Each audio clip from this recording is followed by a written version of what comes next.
Ayan, hello, magandang hapon at welcome po ulit sa aming kusina. Ngayon ay samahan niyo po ako maghahanda ng ating panghapunan. Hindi ko po alam kung anong tawag nila dito pero ito ay lasang talong. Pero sabi nila kalabasa daw ito. Yan ang ating ulam ngayon.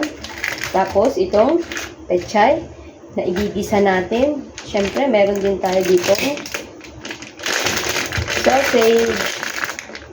Ito po ay maanghang. Kita nyo may mga sili-sili ng konti. Masarap po ang sausage dito sa Taiwan. Tara, samahan niyo po ako. Uunahin natin lutuin itong sausage. I-steam lang natin ito sa rice cooker. Ganito yung tsura niya. Maanghang siya. Tapos syempre mamaya igigisa rin natin ito. Amoy pa lang. Maanghang na talaga siya.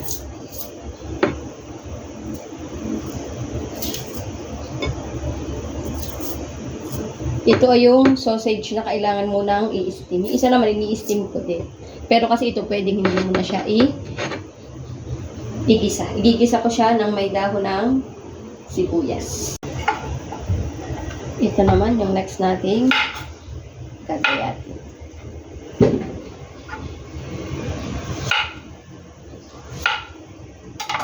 Ganyan ang ating paggaya. Tapos ipiprito natin siya ng isa-isa.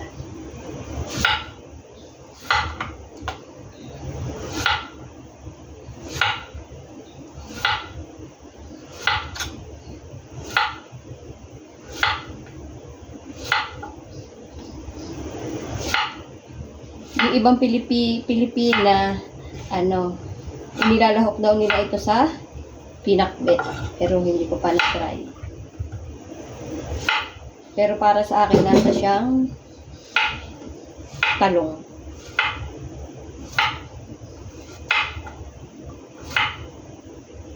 Tapos ipiprito mo pa siya ng isa-isa.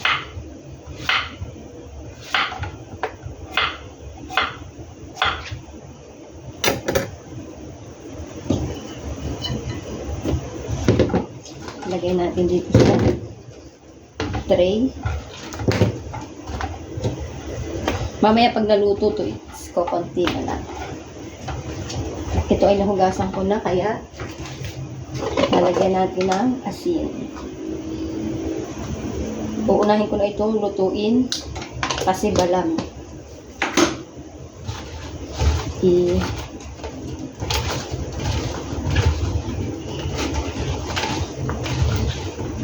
May lasa na siya pero mas masarap pag nilagyan pa siya ng asin. Ayan, okay na. I-set aside muna natin. Prito natin mamaya. Kasunod naman natin ay ating pechay.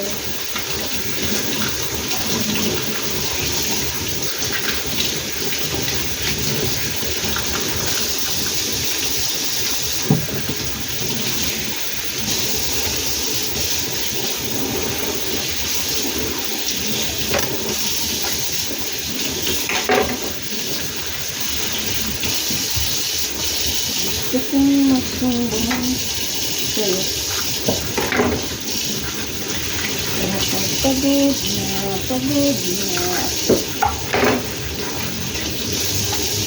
Tama ba? Kahit na yakap mo ang lahat na ako.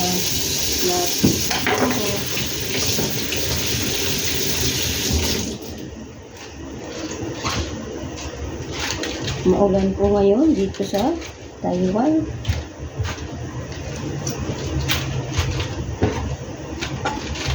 Bawasan lang natin.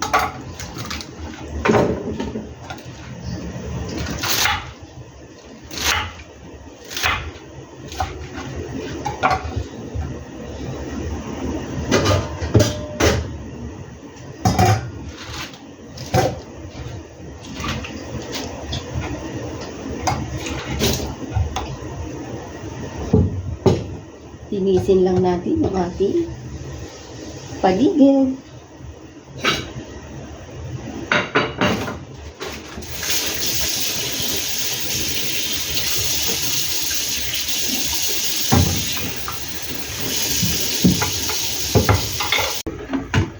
mainit na yung ating kawali, ilagay na natin ang ating langis.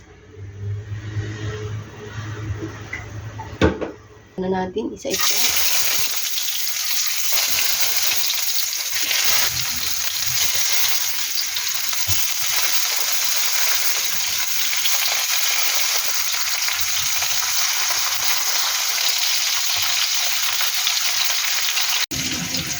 Balikin natin. Yan. Kapag ganito yung kanyang kulay, mas brown, mas masarap.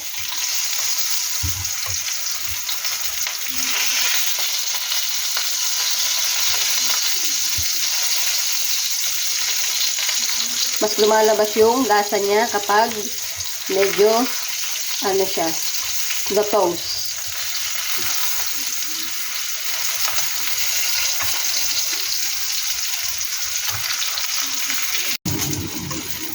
Yan, kapag ganito na ay okay na, aahunin na natin.